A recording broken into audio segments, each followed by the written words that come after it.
Hello. প্রিয় নেতৃবৃন্দ, এ পর্যায়ে বক্তব্য রাখবেন 17 বছর এই গণতান্ত্রিক আন্দোলনের আপসহীন নেতা, যার নেতৃত্বে বাংলাদেশের মানুষ ফ্যাসিবাদের পতন ঘটিয়েছেন, আমাদের সকলের শ্রদ্ধা, সকলের প্রিয় প্রিয় অভিভাবক, বিএনপির ভারপ্রাপ্ত চেয়ারম্যান, দেশ নায়ক তারেক রহমান। ওই নেতা আছে? সবাইকে হাত তুলে বলতে হবে নেতা আছে। এখন হাসিনা এখন কি করতে হবে? এখন এখন বসতে হবে। বসতে হবে, বসতে ওই সেই নেতা তারেক হবে। রহমান। তারেক, সকলকে ধন্যবাদ।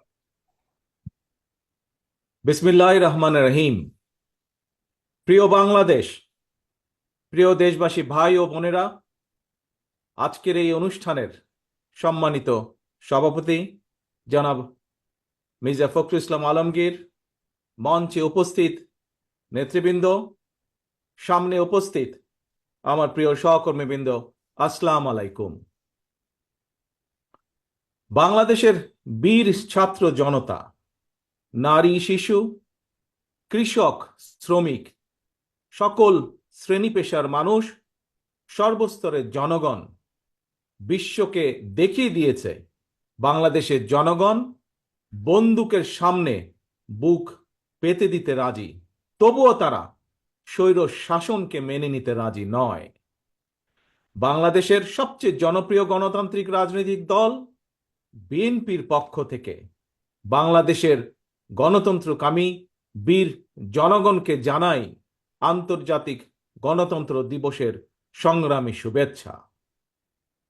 প্রিয় ভাই বোনেরা, গণতন্ত্র প্রতিষ্ঠার সংগ্রামে শহীদ মৃত্যুবরণ করেছেন যারা, আহত হয়েছেন যারা, হাত পা চোখ হারিয়ে চিরতরে পঙ্গুত্ব বরণ করেছেন, দেশের গণতান্ত্রিকামী জনগণ আজীবন তাদের এই আত্মত্যাগ এবং অবদান শ্রদ্ধার সঙ্গে স্মরণ করবেন।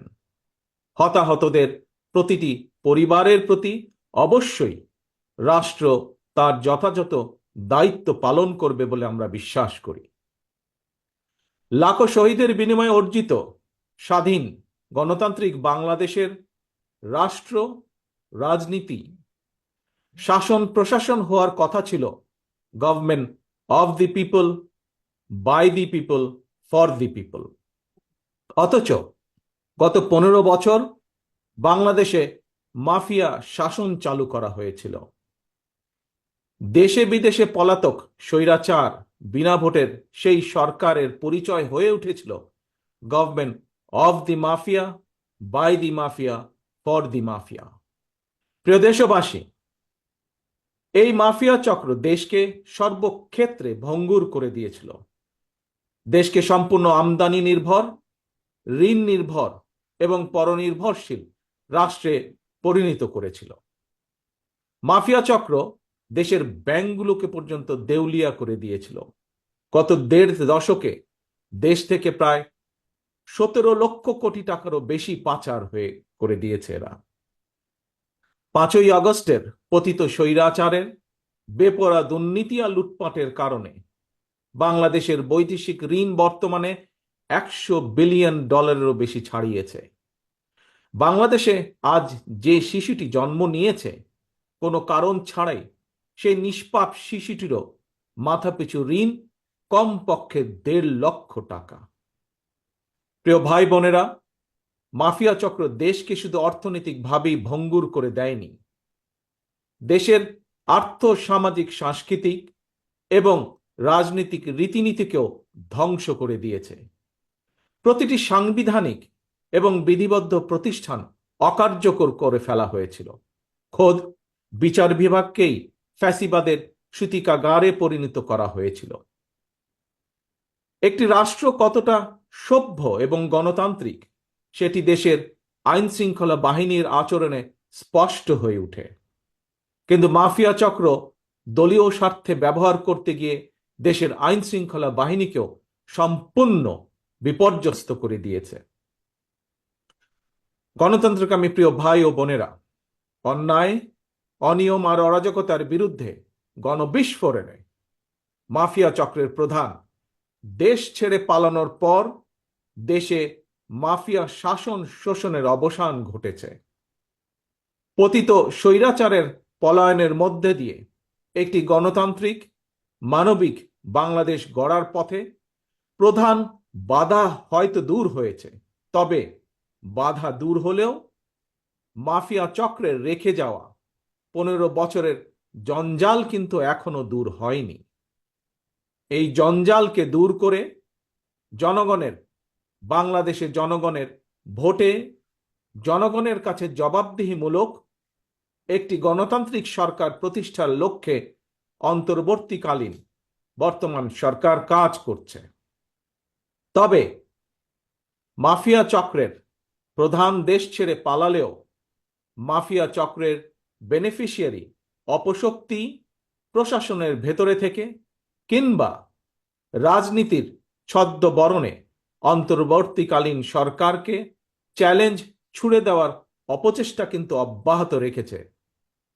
প্রিয় দেশবাসী, ভাই ও বোনেরা, বর্তমান অন্তর্বর্তীকালীন সরকার হাজারো শহীদের রক্তের বিনিময় লক্ষ কোটি জনতার গণ অভ্যুত্থানের ফসল।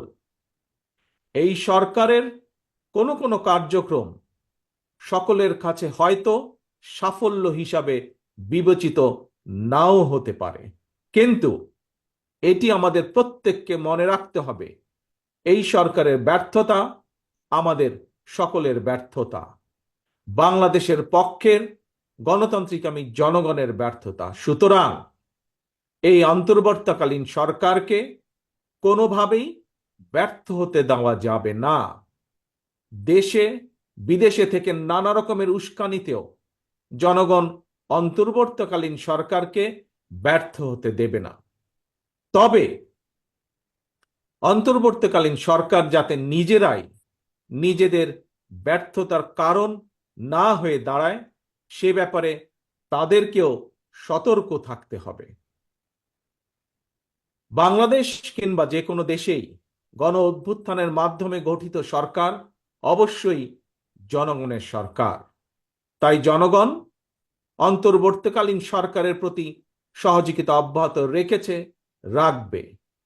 তবে কোনো এক পর্যায়ে অন্তর্বর্তীকালীন সরকারের জবাবদিহিতাও কিন্তু নির্বাচিত সংসদের মাধ্যমেই নিশ্চিত করা হয়।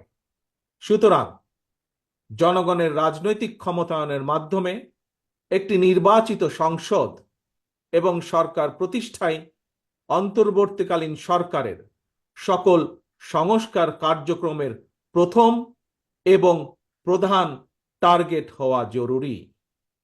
এজন্যই আমরা মনে করি অগ্রাধিকার ভিত্তিতে জনগণের ভোটে নির্বাচিত প্রতিনিধিদের দ্বারা জবাবদিহিমূলক সরকার এবং সংসদ প্রতিষ্ঠার লক্ষ্যকে সামনে রেখেই সংস্কার কার্যক্রম এগিয়ে নেওয়া দরকার।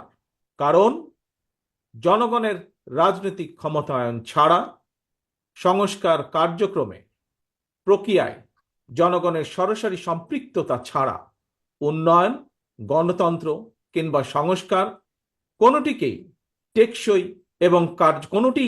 এবং কার্যকর হয় না। একটি অবাধ, সুষ্ঠু এবং নিরপেক্ষ নির্বাচনের মাধ্যমে প্রতিটি ভোটারের ভোট প্রদানের অধিকার নিশ্চিত করে ভোটারদের কাঙ্ক্ষিত প্রতিনিধি নির্বাচন করার অধিকার প্রতিষ্ঠার মাধ্যমেই জনগণের রাজনৈতিক ক্ষমতায়ন নিশ্চিত করা সম্ভব। এবং সেই লক্ষ্যে বিশেষ করে নির্বাচন কমিশন, জনপ্রশাসনের সংস্কার এবং আইন শৃঙ্খলা বাহিনীকে সক্ষম এবং উপযুক্ত করে তুলতে হবে। অগ্রাধিকার ভিত্তিতে পদক্ষেপ নিতে হবে। অন্তর্বর্তীকালীন সরকার ইতিমধ্যেই বেশ কিছু ক্ষেত্রে সংস্কার কার্যক্রম হাতে নিয়েছে। তবে আমরা মনে করি অন্তর্বর্তীকালীন সরকার এজেন্ডা সেটিং এর ক্ষেত্রে অগ্রাধিকার ভিত্তি নির্ধারণ করতে না পারলে গণ অভ্যুত্থানের সাফল্য ব্যাহত করতে ষড়যন্ত্রকারী নানা চক্র সুযোগ গ্রহণ করতে পারে এবং এরই ভিতর এর কিছু কিছু আলামত আমরা দেখতে পাচ্ছি। প্রিয় দেশবাসী, এবারের গণ অভ্যুত্থানের চরিত্র অতীতের যে কোনো গণ অভ্যুত্থানের চেয়ে ব্যতিক্রম। কেন ব্যতিক্রম?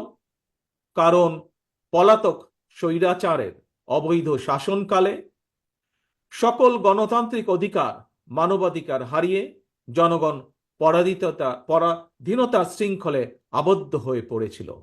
এমনকি হুমকির সম্মুখীন ছিল দেশের স্বাধীনতা ও সার্বভৌমত্ব। তাই এবারের গণ অভ্যুত্থানের মধ্যে দিয়ে কেবল মানুষের অধিকারই প্রতিষ্ঠিত হয়নি, দেশের স্বাধীনতা সার্বভৌমত্ব রক্ষা পেয়েছে। দেশ এবং জনগণ এখন স্বাধীন। গুম, খুন, অপহরণ আর বিভীষিকাময় আয়নাঘরের আতঙ্ক মুক্ত। স্বাধীনতা সার্বভৌমত্ব রক্ষার পর এবার দেশ এবং জনগণের স্বাধীনতা সুরক্ষায় প্রথম কাজ হতে হবে রাষ্ট্র এবং সমাজে মানুষের গণতান্ত্রিক অধিকার এবং লুণ্ঠিত ভোটের অধিকারকে পুনঃপ্রতিষ্ঠিত করা। তাই প্রিয় ভাই ও বোনেরা, দেশে বর্তমানে প্রায় 12.5 কোটি ভোটার। এর মধ্যে 2009 সাল থেকে এ পর্যন্ত ভোটার তালিকায় প্রায় 2.5 কোটিরও বেশি নতুন ভোটার সংযুক্ত হয়েছেন। ভোটার হবার পর তরুণ প্রজন্মের এই 2.5 কোটিরও বেশি ভোটার একটিও জাতীয় নির্বাচনে ভোট দেবার সুযোগ পায়নি। ভোট দিয়ে তারা তাদের কাঙ্ক্ষিত জনপ্রতিনিধি নির্বাচন করতে পারেনি, অথবা তাদের নিজেরাও কেউ ভোটে নির্বাচিত হয়ে জনগণের প্রতিনিধিত্ব করার সুযোগ পায়নি। বিএনপি বিশ্বাস করে, বিএনপি মনে করে দেশের জনশক্তির অর্ধেক নারী এবং তারুণ্যের এই বৃহৎ অংশকে রাজনৈতিক অংশীদারিত্বের বাইরে রেখে একটি বৈষম্যহীন মানবিক রাষ্ট্র গঠন সম্ভব নয়।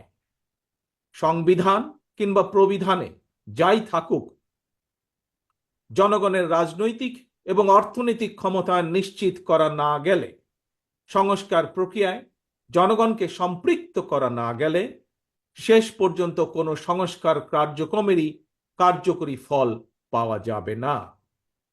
প্রিয় দেশবাসী, ভাই ও বোনেরা, রাষ্ট্র, রাজনীতি এবং রাজনৈতিক দল হিসেবে বিএনপি দলীয় রাজনৈতিক কার্যক্রম সংস্কারের লক্ষ্যে প্রথমে 2022, পরবর্তীতে 2023 সালে বাংলাদেশের পক্ষের গণতান্ত্রিক রাজনৈতিক দলগুলোর প্রতিনিধিদের উপস্থিতিতে 31 দফা কর্মসূচি ঘোষণা করেছিল। তবে ঘোষিত 31 দফাই শেষ কথা নয়।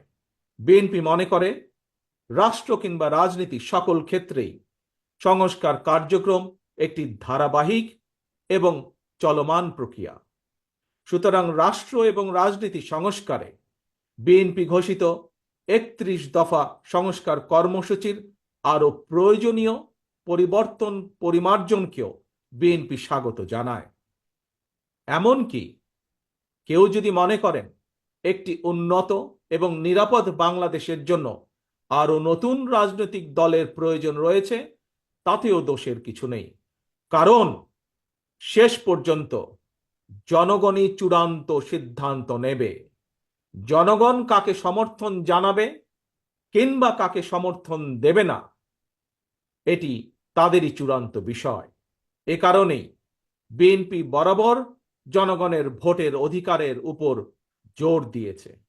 বিএনপি মনে করে একমাত্র অবাধ, সুষ্ঠু নির্বাচনের মাধ্যমেই রাষ্ট্র, রাজনীতি এবং রাজনৈতিক বন্দোবস্তের সঙ্গে জনগণের প্রত্যক্ষ অংশদারিত্ব তৈরি হয়। গণতান্ত্রিক আমি প্রিয় ভাই ও বোনেরা, গণ অভ্যুত্থান কিংবা সংস্কার কার্যক্রম নিয়ে রাজনীতির মাঠে নানা রকম কথা হচ্ছে। গণতান্ত্রিক রাজনীতিতে এটি একটি স্বাভাবিক এবং গ্রহণযোগ্য রীতি। প্রত্যেকেই তাদের নিজ নিজ দৃষ্টিভঙ্গি প্রকাশ করবেন, এটিই স্বাভাবিক। এই নিয়ে বিচলিত হওয়ার কোনোই কিছু নেই।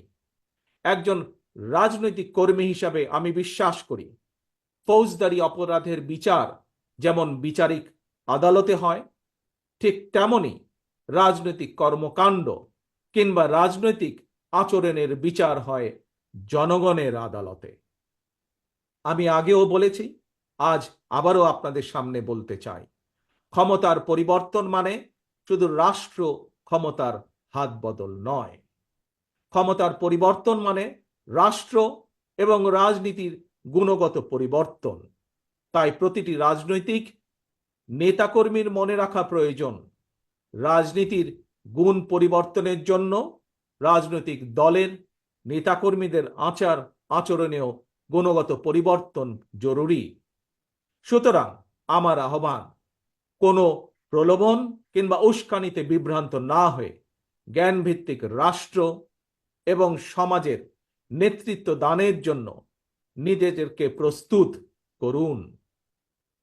গণতান্ত্রিক আমি প্রিয় ভাই ও বোনেরা, হাজারো শহীদের রক্ত স্নাত এই রাজপথে আজ আপনাদের এই স্বতঃস্ফূর্ত উপস্থিতির অর্থ জনগণের কাঙ্ক্ষিত বৈষম্যহীন বাংলাদেশ গড়ার এই যাত্রা পথে বাংলাদেশের পক্ষের শক্তিকে আরো কিছু পথ পাড়ি দিতে হবে। তবে সেই পথ অবশ্যই নয় সন্ত্রাস, সংঘর্ষ, প্রতিশোধ কিংবা প্রতিহিংসার, বরং সেই পথ হবে ধৈর্য, সহনশীলতা এবং সমঝোতা। প্রিয় ভাই বোনেরা, সবশেষে বলতে চাই, সংস্কার কার্যক্রমের পথ ধরে নির্বাচনী রোড ম্যাপে উঠবে আমাদের প্রিয় বাংলাদেশ। সুতরাং আসুন আমরা সবাই কাজের মাধ্যমে জনগণের বিশ্বাস, জনগণের ভালোবাসা অর্জন করি, জনগণকে সঙ্গে রাখি, জনগণের সঙ্গে থাকি। আল্লাহ হাফেজ। বাংলাদেশ জিন্দাবাদ। বাংলাদেশ জাতীয়তাবাদী দল জিন্দাবাদ।